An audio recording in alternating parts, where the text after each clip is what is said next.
Hi class, I want to talk to you about your second speech, persuasive speech, and has some similarities and some differences from the informative speech. The introduction will be the same, okay? So you're still going to grab the reader's attention with a story, a quote, example, statistic.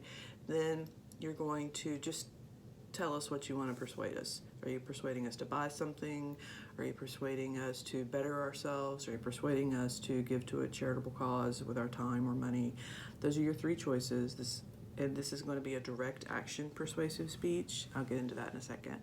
And then, of course, the next is what makes you credible.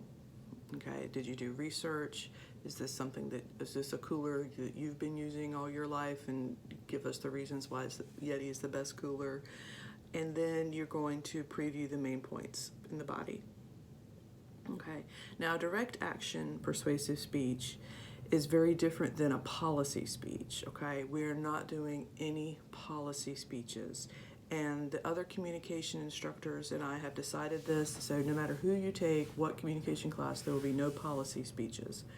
A policy speech is when you try to change a law or a policy, and it's too complicated and frankly they're boring. So no policy speeches.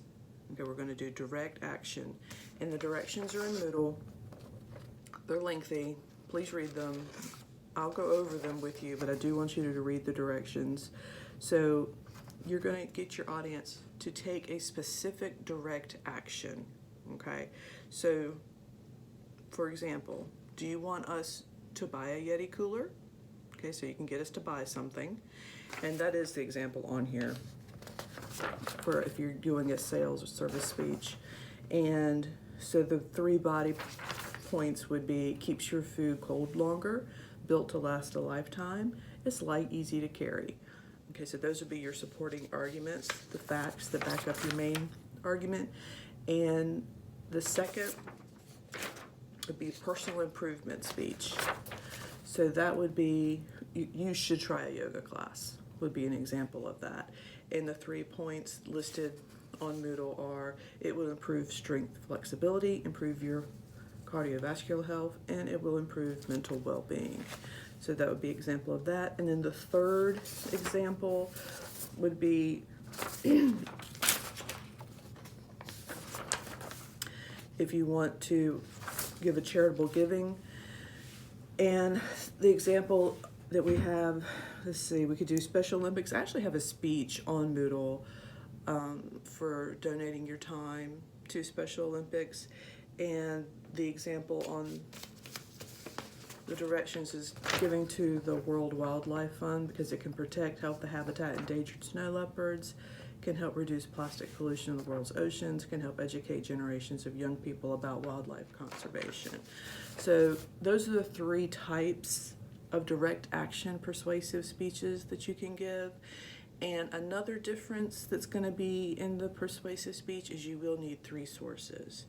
And I have some resources on Moodle where you can use the ACC library. We have a librarian on call for live chat. You can always use our library here at ACC. You can use an expert. You can interview an expert beyond yourself. Okay, it needs to be somebody else beyond yourself for a source. Books are great sources, pamphlets, documentaries. There are all kinds of sources that you can use, and I'm happy to talk to you about that. But please take advantage. The library has actually put a page, a research page just for our class, and has a direct link on Moodle for that for you. Another difference is you will need refutation. Okay, refutation is where you put yourself in the shoes of the person who you're trying to convince, who doesn't necessarily agree with your stance. So it's sort of a mind game with you and the audience, right? So let's say that you're trying to persuade your audience to adopt, not shop, from the pet shelter. So just say, oh, you should adopt a pet rather than buy a pet. And the audience is like, well, I don't want to adopt a pet. I want a puppy. I don't want a grown dog.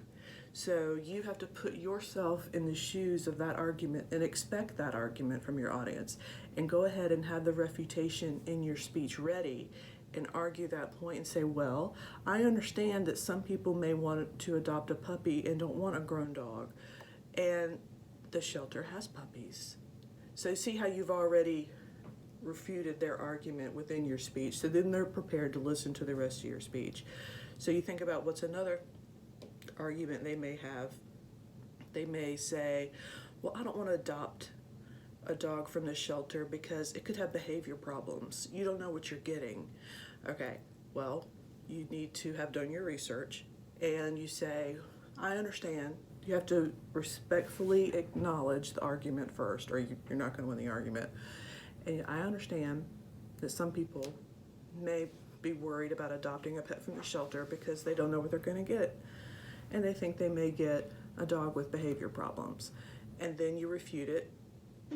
But the dogs at the shelter are not adopted out if they have a behavior problem. They go to a foster home until they are rehabilitated to be able to go out to a family safely. So you have to go ahead and anticipate that argument within your audience and have the refutation. Just do, you don't have to do every single point. Sometimes I feel like I go overboard with refutation, and some students just give me a whole speech of refutation. You don't have to do that, but please include some, okay, because that is on the rubric, which is also posted on Moodle. So those are the differences. You do need the 3 sources. You do need to include the refutation. It's still 4 to 6 minutes, so be sure that you time yourself, get it right. Also, for the persuasive, the visual aid is optional. So if you were having trouble figuring out your visual aid, you don't have to worry about that for this speech. And let me know if you have any questions. I'm excited to see what you guys have. Thanks.